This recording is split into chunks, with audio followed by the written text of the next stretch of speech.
ہمیں ماضی کے سانحات سے سبق سیکھنا چاہیے. ہم نے ایسے ہی غلط کام کر کر کے غلط پالیسیز اپنا کے اپنے ملک کو ماضی میں بے تحاشا نقصانات پہنچائے ہیں اور ہمارے ملک کو نقصان پہنچا ہے, اور ہم اپنے ان سے سبق لینے کے بجائے انہی چیزوں پہ ڈٹائی کے ساتھ کھڑے ہوئے ہیں, اور اپنے ان اعمال کو ٹھیک کرنے کے بجائے بلکہ ان اعمال میں مزید شدت سے خرابی لاتے جا رہے ہیں. تو بلوچستان کے طلباء کے ساتھ جو ہو رہا ہے پھر یقیناً پھر وہی ہوگا کہ پھر ہم نے دیکھا کہ جو سیکیورٹی اداروں کی رپورٹس ہیں, جو تحقیقاتی اداروں کی رپورٹس ہیں, کہ جو بلوچستان میں آئے روز دل خراش دہشت گردی کے واقعات ہوتے ہیں جس میں معصوم جانیں جاتی ہیں, تو ان میں کئی ایسے لذگی پسند یا دہشت گرد نوجوان جب سیکورٹی فورسز کے ساتھ مقابلوں میں مارے گئے تو ان کا ریکارڈ جب چیک کیا گیا تو پتہ چلا کہ وہ اعلیٰ تعلیم یافتہ تھے, اور انہوں نے بلوچستان میں تعلیم حاصل کرنے کے بعد بلوچستان میں نوکریوں کے حصول کے لیے متعدد مرتبہ انٹرویوز دیے, درخواستیں دی, لیکن ان کو نوکریاں بھی نہیں ملی. تو پھر کیا ہوا, تنگ آمد و جنگ آمد, پھر وہ ہتھیار اٹھا کے کھڑا ہو گیا. پھر ہمارے پاس ایک وہ پرانا گھسا پٹا ایک جواز ہوتا ہے, ایک دلیل گھسی پٹی کمزور سی, کہ جو کچھ ہو رہا ہے بلوچستان میں اس میں بیرونی ہاتھ ملوث ہے. یقیناً بیرونی ہاتھ ملوث ہوتا ہے, اور بیرونی ہاتھ ان لوگوں کو ہی بآسانی اپنا آزاد بناتا ہے جن کے ساتھ زیادتیاں ناانصافیاں بے حد ہو چکی ہوتی ہیں, اور وہ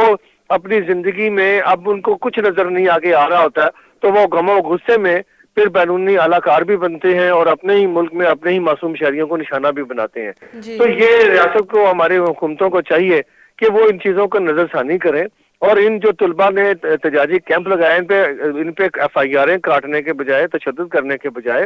ان کے ساتھ جا کے بیٹھے اور جا کے بات چیت کریں. جس طرح سے پی ٹی آئی کی حکومت نے اپنی ماضی میں جب نواز شریف کی حکومت گرانے کے لیے اسلام آباد میں جس طرح سے دھرنے دیے, جس طرح سے تشدد کیا, اور جس طرح سے پولیس اہلکاروں کو مارا ہے, اور اس کے بعد جو املاک کو آگ لگائی ہے, اس کے وہ تو یہ بلوچ طلباء نہیں کر رہے. بلوچ طلباء تو اپنی آواز ایک آئین قانون کے دائرے میں رہ کے اپنی آواز اٹھا رہے ہیں, اور انہوں نے تو آج تک ایک گملہ بھی نہیں توڑا بیچاروں نے. تو پھر ان کے خلاف اتنا زہر کیوں حکومت جو ہے وہ اگل رہی ہے, ان کے خلاف اتنی نفرت کا اظہار کیوں کر رہی ہے کہ ان کے اوپر مقدمے بنائے جا رہے ہیں, ان کو بے ایمانہ تشدد کا نشانہ بنایا جا رہا ہے, اور پھر بھی ان کے غم و غصہ ٹھنڈا ہونے کا نام نہیں لے رہا. تو اس کا مطلب تو یہ ہے کہ شاید پھر حکومتیں یہ چاہتی ہیں یہاں کہ بلوچستان میں جو کچھ ہم کر رہے ہیں وہ تو ہوتا رہے, اور نہ ہی ہم اتنا ان کو تشدد کا نشانہ بنائیں کہ آئندہ یہ لوگ وہاں سے اپنا احتجاج لے کے وفاق کی طرف آئیں ہی نہ. تو پھر جب نہیں آئیں گے تو پھر یقیناً یہ لوگ پہاڑوں پہ چڑھ جائیں گے, اور پہاڑوں پہ جا کے جو کچھ کریں گے وہ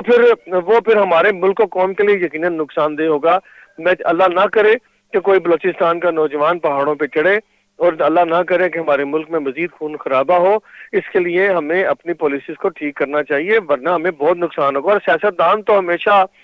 بند گلی میں بھی اگر نہیں جاتا, اور اگر اسے بند گلی میں دھکیل بھی دیا جائے وہ وہاں سے بھی راستہ تلاش کرنے کی صلاحیت رکھتا ہے, اور اس کے لیے کوشش کرتا ہے. تو تشدد تو ایک میں سمجھتا ہوں کہ آخری حربہ ہوتا ہے, لیکن حکومت تو پہلے ہاتھ ہی تشدد کر رہی ہے. اس سے اندازہ ہوتا ہے کہ حکومت بہت گھبرائی ہوئی ہے. شاید یہ گھبراہٹ اس وجہ سے بھی ہے کہ وفاقی حکومت کے خلاف آج کل تحریک عدم اعتماد کی تیاریاں ہو رہی ہیں, اور ان کی اپنے اندر نقب لگ چکی ہے, اور بہت سارے لوگ شاید وفاقی حکومت کو چھوڑنے کے لیے آمادہ تیار ہوئے بیٹھے ہیں. تو شاید حکومت اب اتنی خوف زدہ ہے, اور کہ اب ہم دیکھتے ہیں کہ ان کے بڑے بھی بڑی بدزبانیاں کرتے ہیں جلسے جلوسوں میں, تو پھر یہ غم و غصہ شاید وہ سب پہ نکال رہے ہیں. بلال صاحب, جو اسلام آباد کے ریمارکس ہیں اس سے آپ کتنا سمجھتے ہیں حکومت کتنا اکاؤنٹیبل ہوگی؟ دیکھیں جی,